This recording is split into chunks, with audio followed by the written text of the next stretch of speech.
In May 2017, hospitals across the United Kingdom suddenly ground to a halt. Computer screens displayed a terrifying message. All files had been encrypted. Pay the ransom or lose everything. Surgeries were canceled. Ambulances were rerouted. Doctors and nurses stood powerless as a digital infection shut down systems meant to save lives. The virus behind the chaos wasn't created by ordinary criminals. It was built by the most powerful intelligence agency on Earth. A cyber weapon developed by the NSA had been turned loose on the world. The hunter had become the hunted. How did America's top spy agency lose control of its own weapons? Inside NSA headquarters at Fort Meade, Maryland, a highly classified unit known as Tailored Access Operations quietly built an unmatched cyber arsenal. This elite team, whispered about as the Equation Group, had previously been linked to landmark attacks like Stuxnet, which sabotaged Iran's nuclear program. Their toolkit was both secret and devastating. Custom-built malware, zero-day exploits targeting unknown software flaws, and covert programs with surreal code names like Epic Banana and Buzz Direction. These tools were capable of shutting down power grids or silently stealing data from an enemy's computer. For years, the NSA believed its cyber arsenal was untouchable. These tools were treated as crown jewels, the keys that allowed access to almost any target. They were locked behind layers of encryption and strict security clearance, guarded with extreme secrecy. That confidence cracked in the summer of 2016. Rumors began circulating online that someone had breached the Equation Group. The idea sounded absurd.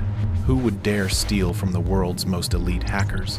By August 2016, the whispers could no longer be ignored. Suddenly, an online post appeared, written in broken English and hacker slang. Its authors called themselves the Shadow Brokers. They claimed to have hacked the NSA's Equation Group and backed it up by releasing a sample of stolen files. To prove they weren't bluffing, the Shadow Brokers released a free teaser containing about 300 megabytes of NSA hacking tools. They then announced an auction for the rest, demanding 1 million Bitcoin, roughly $580 million at the time. Many experts dismissed it as a stunt. That skepticism collapsed once analysts examined the code. Hidden inside were unmistakable fingerprints, a 16-character string, and classification tags that matched secret NSA documents leaked years earlier by Edward Snowden. The leak was real. Overnight, the Shadow Brokers went from a curiosity to a nightmare for U.S. intelligence. The NSA's hacking arsenal was now exposed, potentially for sale to anyone willing to pay. Governments panicked, and tech companies rushed out emergency security patches. Auction websites were taken down. Publicly, the NSA remained silent, following its long-standing policy of never commenting on leaks. Behind closed doors, however, an urgent damage assessment began, focusing on how much had been stolen and by whom. From afar, the Shadow Brokers mocked the agency, hinting that the NSA might not even know what it had lost. When no one bid 1 million Bitcoin, the group abandoned the auction and shifted strategies. They turned to crowdfunding, asking for 10,000 Bitcoin to release the remaining files. The effort failed. Undeterred, they escalated, releasing more stolen data and proof that they still controlled NSA cyber weapons.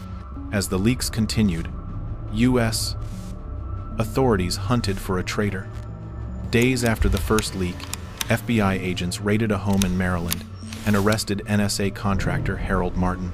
Inside, they found 50 terabytes of classified data. For a moment, officials hoped the mystery was solved. That hope vanished when the Shadow Brokers continued releasing data.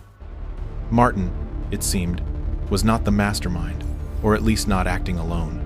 By early 2017, after months of sporadic leaks, the Shadow Brokers announced their retirement. Before disappearing, they released one final batch of Windows hacking tools as a parting shot. The silence didn't last. On April 14, 2017, a password suddenly appeared on the Shadow Brokers blog, unlocking an encrypted file teased months earlier. Inside was a massive trove of NSA exploits dumped freely online. Instantly, hackers worldwide gained access to tools like Eternal Blue, Dark Pulsar, and Eternal Romance. These weapons were now available to criminals, hostile states, and anyone with an internet connection. The leak exposed the breadth of NSA operations. One file revealed surveillance of the SWIFT banking network. Another detailed tools for compromising Linux servers. The scope was staggering, mocking the U.S. government. The shadow brokers even proposed a subscription service, promising monthly releases of stolen exploits. The idea sounded surreal, a cyber weapon membership club. For the first time in history, a superpower's hacking arsenal lay exposed. Chaos followed quickly.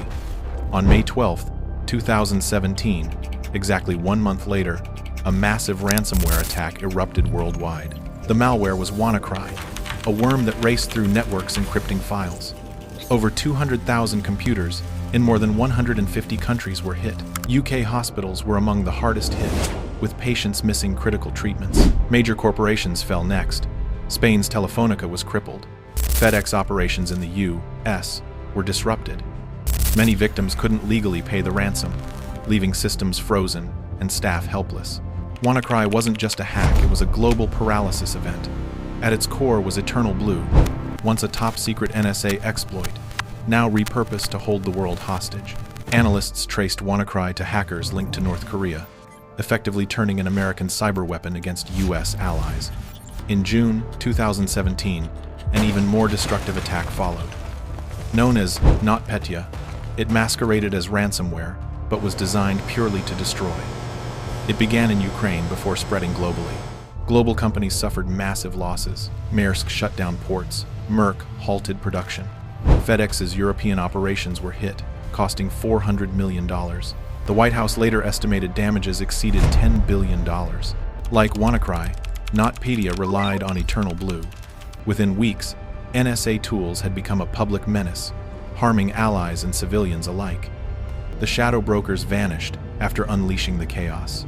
Critics argued that if the NSA had disclosed the Windows vulnerability instead of weaponizing it, WannaCry might never have happened. The agency's stockpile had become a historic liability.